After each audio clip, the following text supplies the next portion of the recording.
Olá, começa agora mais uma edição do JR Entrevista. Nós vamos conversar com a deputada federal Celina Leão, do Progressistas do Distrito Federal.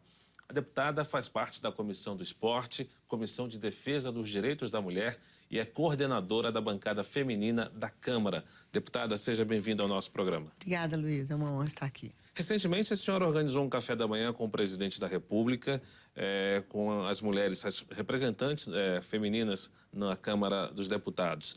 De 75 parlamentares, pelo menos metade compareceu. Como é que foi esse café da manhã, esse encontro com o presidente? Eu acho que é institucional, né? A Câmara precisa de manter um diálogo com o Poder Executivo. Nós tivemos 70 proposições da bancada feminina que foi aprovada na Câmara, no Senado e que foi sancionada pelo presidente Bolsonaro. Então, era um momento de agradecimento, mas um momento também de reflexão, onde nós podemos avançar nas pautas femininas, aquilo que precisa também de ser regulamentado, que virou lei, né? Então, acho que é o momento também das deputadas colocarem as suas pautas. Foi um café da manhã na casa do presidente, na residência oficial, no Palácio da Alvorada. Foi muito positivo o resultado final. O presidente acompanhou, anotou as sugestões das parlamentares, né? Tinham 2 ministros acompanhando também a reunião e acho que foi, no final, o saldo é bem produtivo. Pode-se dizer que é uma busca por aproximação com o público feminino, geralmente um dos mais resistentes ao presidente. Como é que foi esse diálogo? A senhora sentiu uma interação positiva? O que acontece? Eu acho que o momento, né, é mostrar o que nós fizemos. O trabalho legislativo da bancada federal, porque qual é o nosso objetivo como coordenadora da bancada? Que essas mulheres retornem à Câmara, aquelas que pleiteiam seu mandato, e outras também cheguem à Câmara. Nós temos uma subrepresentação, né? E, paralelamente, também trazer à luz esses projetos que foram sancionados pelo presidente Bolsonaro, porque nós tivemos sanções importantíssimas, sanções progressistas, como a violência política, foi sancionado pelo presidente Bolsonaro, violência institucional, né, violência psicológica. Nós conseguimos colocar uma semana de combate aí à violência à mulher na LDB, na Lei de Diretrizes Básicas, e foi sancionado também pelo presidente. O Plano Nacional de Enfrentamento à Segurança da Mulher também. 5% também de orçamento para o Plano Nacional, assim, de recursos do Fundo Nacional de Segurança para a Mulher. Então, eu acho que é um momento positivo para que nós mostremos o trabalho das parlamentares e que o presidente também mostre o que ele fez também por nós. Porque, querendo ou não, né, muitas das nossas pautas, a maioria delas foi sancionada. E o importante colocar também, Luiz, é que não houve preconceito de autoria e nem de relatoria. O presidente Bolsonaro sancionou várias legislações de deputadas né, da esquerda. Independente de partido, independente de ideologia. Aquilo que era bom, que sempre nós mantivemos um diálogo com a SAGES, né, que é o meio de campo, né, jurídico do presidente, e ele sempre tomou a decisão pelas mulheres. Eu acho que é o momento de trazer luz a tudo isso, de mostrar isso. Até porque há uma resistência, né, aí comentada, e acho que nós temos que demonstrar que as ações, né, as palavras saem, mas os exemplos arrastam. Então, assim, nós avançamos e avançamos muito nessa legislatura. E aí é um trabalho conjunto, eu faço questão de frisar. É um trabalho de produção legislativa dessas deputadas, dessas 79 deputadas, e que teve a anuência também do presidente da República, né, que sancionou 70. Deputada, por causa do ano eleitoral, poucos projetos devem ser votados na Câmara, né? A senhora faz parte da base aliada do governo. Qual é a prioridade de votação num período tão curto de tempo, tendo em vista as eleições em menos de 4 meses? Nós temos várias medidas provisórias que estão, né, quase vencendo na Câmara. Essas medidas provisórias são prioridade, porque muitas delas, né, precisam de ser reafirmadas e confirmadas no Congresso Nacional. Algumas que trouxeram benefícios aí para milhares de pessoas. Então, nós precisamos da continuidade dessa lei e somente com a votação na Câmara nós teríamos essa situação. Então, a prioridade da pauta é a aprovação das medidas provisórias que já estão lá e trabalharmos também com a questão dessas pautas que preocupam a população. Semana passada nós votamos a redução de ICMS dos estados, né, como impostos essenciais, aí limitando até 17% de combustível, de gás, de energia, de telecomunicação. Mas, paralelamente também, os líderes estão discutindo trazer alguma votação com o tema da Petrobras também incluído, né? Limitação talvez de acionista, nacionalização da Petrobras, porque a população tem sofrido muito com a alta do combustível. Então, assim, eu acho que essas duas pautas, pela minha percepção, são prioridades da Câmara. Pode-se dizer que as pautas estão sendo discutidas, a pauta está caminhando apesar do ano eleitoral? Com certeza. A Câmara Federal tem trabalhado. Ontem, até à noite, tivemos plenário. Hoje de manhã, pautas mais consensuais. No dia de quinta-feira, são pautas mais consensuais. Na terça e na quarta, tem uma divergência bem maior, né? Com pautas mais polêmicas, mas o presidente Arthur tem colocado um ritmo acelerado na Câmara Federal. A senhora é presidente do Progressistas no Distrito Federal e também é coordenadora da bancada feminina na Câmara e afirmou que as mulheres precisam de pouco para conquistar espaço nas esferas do poder. Qual é o maior obstáculo? O que é que falta ainda? Falta os presidentes de partido, né? A estrutura ainda política do nosso país é muito machista, patrimonialista, patriarcal. Você não vê mulheres em posição de comando. Basta se observar o cenário nacional, nas lideranças partidárias dentro da Câmara Federal. Pouquíssimas mulheres fazem parte dessa liderança. Então, eu acho que essas mulheres precisam de ter oportunidade. Os partidos precisam de enxergar essas futuras deputadas, futuras parlamentares, como deputadas viáveis. E isso aconteceu na legislatura passada. Quando nós tivemos a obrigatoriedade de se gastar 30% com mulheres, os partidos buscaram vereadoras, algumas outras figuras que achavam que teriam, né, uma possibilidade potencial de voto. Essas mulheres viraram deputadas federais, com pouquíssimo recurso. Então, assim, eu sempre falo, as mulheres precisam de apoio, precisam de recurso, precisam de ter prioridade, né, dentro do planejamento partidário. Nós fizemos uma consulta ao Tribunal Superior Eleitoral, né, e essa consulta foi bem positiva, porque o tribunal nos clareou sobre a questão dos horários eleitorais. Antigamente, na eleição passada, você era obrigado a dar tempo para a mulher, mas as mulheres saíam nas madrugadas. Né? Então, assim, o que adianta me dar um tempo de televisão que sai de madrugada onde que não tem a maior audiência? E isso foi corrigido nessa eleição. O tempo das mulheres tem que ser também dividido nos bons horários, assim como, né, nos tempos que são destinados às candidaturas masculinas. Nós conseguimos também que esses recursos sejam encaminhados também no primeiro momento da eleição. Porque também o que se percebe na eleição passada era que no final da eleição, quando eles não tinham mais como gastar aquele recurso, eles encaminhavam algumas candidaturas. Ou seja, desprestigiando a mulher, que ficou quase que 30 dias sem condição de manter sua candidatura. Então, agora, já na primeira prestação, o partido vai ter que comprovar que está se gastando com mulheres. Então... E examinando hoje como presidente de um partido no Distrito Federal, a senhora percebe um maior interesse das mulheres pela política? Como é que está essa relação? Porque muito se fala em oferecer mais espaço às mulheres, mas, por outro lado, algumas lideranças políticas dizem que é difícil encontrar um número considerável de mulheres que estejam dispostas a entrar no processo político eleitoral. Ainda a mulher precisa de ser, né, de estar num ambiente onde que ela se sinta acolhida, porque nós temos dupla, tripla jornada de trabalho, né? Então, assim, a mulher precisa de ter esse apoio, precisa de ser convidada, precisa de ter uma atenção dentro dos partidos, uma formação, né, de programação para que essas mulheres sejam treinadas, capacitadas durante 4 anos. A dificuldade que os partidos muitas vezes encontram é que eles começam a buscar a mulher no momento eleitoral. Cadê a mulher? Vamos buscar a mulher. Não! Você não monta um partido com mulheres que têm voto no momento eleitoral. Você monta paulatinamente durante 4 anos, convidando lideranças, capacitando essas lideranças, investindo, né, num conteúdo programático com todas elas, entendeu? Agora, é difícil mesmo se você não investir, né? E todo momento a Câmara Federal, a bancada feminina, reage, porque nós temos 5% que é obrigatório ser gasto anualmente com esses cursos, com essa formação de mulheres, né?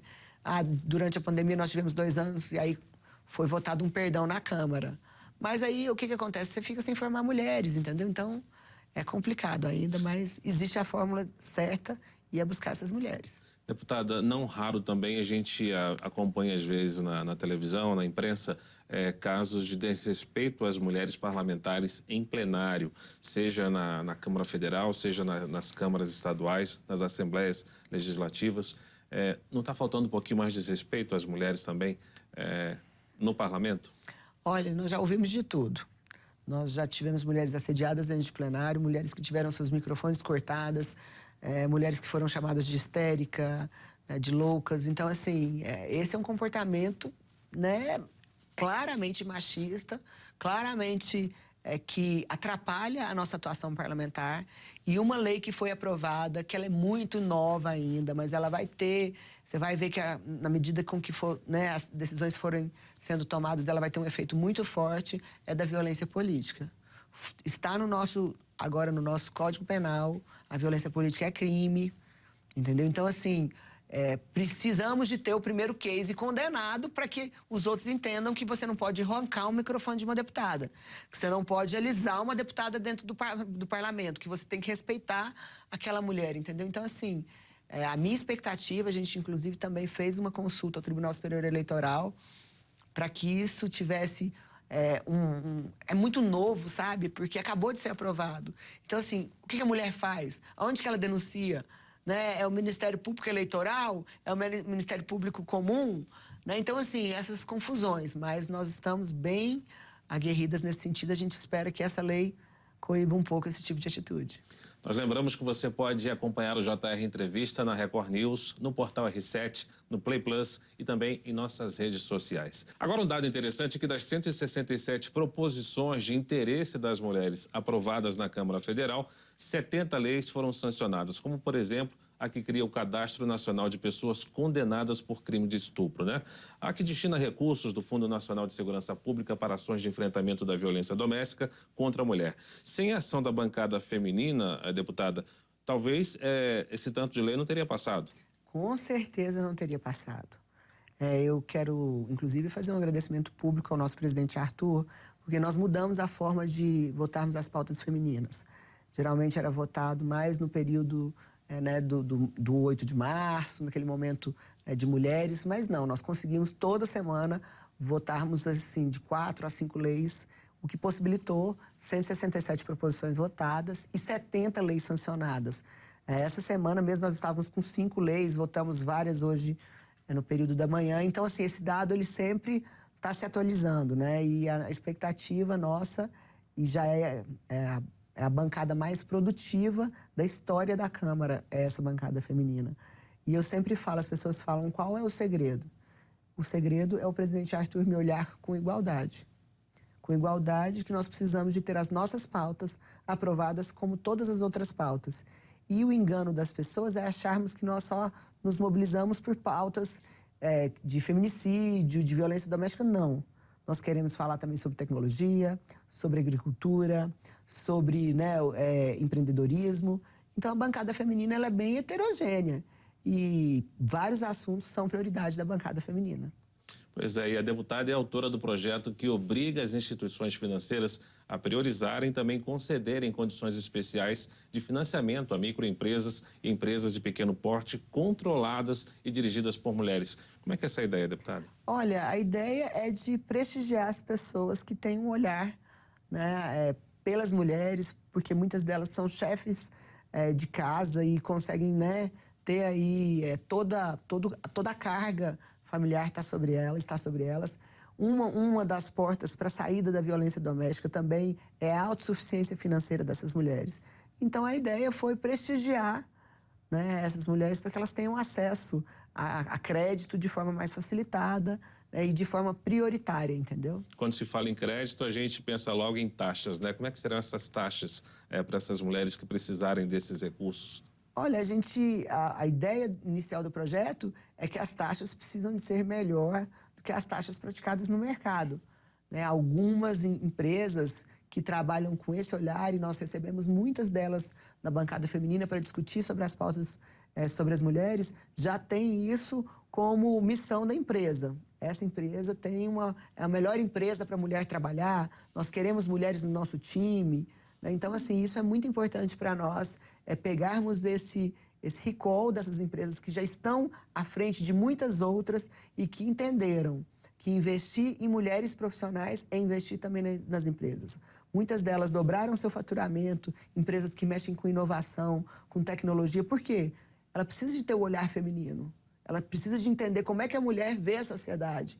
Para quê? Para que ela alcance... Precisa ter sensibilidade feminina. Exatamente, para alcançar esse público, entendeu? Então, assim, a ideia desse projeto, particularmente, é que ele também tenha um olhar para que essa mulher consiga acessar o microcrédito. A senhora também foi relatora da lei que permite a administração pública a usar regras específicas de contratação para licitar também serviços de comunicação digital e de comunicação institucional. A gente queria saber o que isso representa na prática. Isso representa dar legalidade a milhares de profissionais que estão trabalhando já hoje, né, de forma irregular, né, tem decisões no Tribunal de Contas pedindo, inclusive, que o Estado regulamente isso, e nós temos o entendimento que a forma de se legalizar isso seria através de um projeto de lei, e nós demos toda essa condição, eu fui relatora desse projeto, e eu acredito que isso vai gerar milhares de empregos para vários profissionais, para vários jornalistas, né, porque ele cria essa possibilidade institucional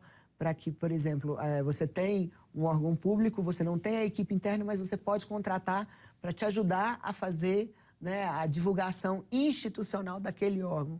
Você não tem jornalistas suficientes, mas preservando também o servidor público concursado, né, porque todo órgão tem um servidor público concursado que já faz esse serviço. E nós conseguimos delimitar isso com muita clareza no projeto para preservar hoje a comunicação institucional, mas que precisa de um braço de apoio também. Deputada, outro projeto que chama muita atenção, traz bastante repercussão, é o chamado projeto contra as fake news. Como é que a senhora vê essa discussão?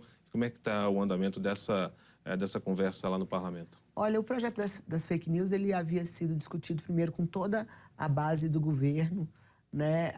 Nós temos entendimento que fake news, para qualquer lado que ele, né, se coloque, ele é ruim, né? E é um tiroteio tanto de um lado para outro. Então, o entendimento inicial foi que nós tínhamos que votar o projeto da fake news. Num segundo momento, foi criada uma narrativa, porque tinha um acordo de todos os partidos, que isso poderia calar o cidadão, calar alguma pessoa. Qualquer pessoa que, né, passa uma informação, ela tem que passar uma informação verdadeira. Mas, pelo calor das emoções, da falta de discussão, eu acredito que esse projeto não passa na Câmara, né, porque ele tem que trazer uma sensação para a população que ele não está sendo limitado nos seus pensamentos, na sua fala, no seu poder democrático, né, de verbalizar aquilo que ele entende, né, como verdade ou como princípio. A dificuldade é que há uma grande diferença entre fake news e opinião pessoal. Só que é muito difícil você dialogar isso com todo o país, entendeu? Então, assim, nós acho que não tem maturidade para ser votado na Câmara. É um momento pré-eleitoral, entendeu? Então, assim, isso pode parecer, se isso passasse na Câmara, tinha um acordo para se votar primeiro o requerimento de urgência, para depois a gente fazer uma discussão. Mas só de votarmos o requerimento de urgência, já surgiu, né, várias... Já saiu muita polêmica. Já saiu muita polêmica, entendeu? Então, acho que não tem maturidade para ser votado, né? Tem que ser discutido isso depois da eleição, com calma, para que todas as pessoas que tentam fazer fake news contra qualquer um, contra a sua dignidade, a sua honra, tenham um pouco mais de cuidado, né? Porque todos são vítimas. Se você olhar para um lado ou para o outro, não tem ninguém que tenha se livrado das fake news. O JR Entrevista vai para o intervalo e, na volta, nós vamos falar sobre a nova Lei Geral do Esporte. A gente volta em instantes. Já estamos de volta com o JR Entrevista. Aqui no estúdio, a deputada federal Celina Leão, do Progressistas do Distrito Federal. A senhora é presidente também da Comissão Especial da Lei Geral do Esporte, que altera a Lei Pelé. Por que essa lei precisa ser mudada, deputada? Olha só, o esporte ele é a ferramenta mais poderosa e mais barata para você transformar a vida das pessoas. Ele consegue alcançar onde que o poder público não chega, aonde não vai, em populações ribeirinhas. Ele muda e transforma a vida das pessoas. E a Lei Pelé é uma lei muito antiga, ela não tem uma previsão de tecnologia, ela não tem ajustes, né, com o momento que o esporte vive no Brasil e no mundo. Então, ela precisa de várias atualizações. Nós criamos uma comissão especial, eu sou a presidente dessa comissão especial, sou atleta também, tenho um carinho, uma das minhas maiores bandeiras aqui do Distrito Federal é o esporte. Nós acreditamos nisso e nós estamos trabalhando uma legislação moderna que esteja à altura, né, do nosso país para que a gente tenha um desenvolvimento do esporte na ponta. Porque qual é a ideia? Quando você mexe na Lei Pelé, você mexe na estrutura da maior lei de esportes do país inteiro, né, para democratizar verdadeiramente o esporte no Brasil. Agora, tem um outro texto também que vai ser analisado pelos senadores. Qual a diferença de uma para outra? O que isso pode mudar na realidade do esporte nacional? Olha, o outro projeto de lei que está no Senado é um projeto de lei que veio do Poder Executivo, né, e que trata temas específicos. Nós estamos numa comissão especial tendo a oportunidade de revisar a legislação inteira, né, e os dois textos passam nas duas casas, entendeu?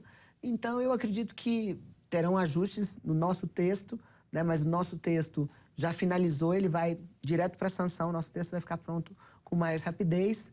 E o texto da Lei Geral do Esporte chegará a nós e aquilo que não tiver sido contemplado pela nossa legislação, a gente amparará nesse segundo lei. Quer dizer, o que foi contemplado numa casa e aprovado na outra, pode-se depois fazer uma junção? Pode fazer uma fusão. É porque o nosso sairá mais cedo, né? Porque como a nossa comissão é terminativa, e ele já passou no Senado, no nosso projeto, então é a última casa, a casa revisora.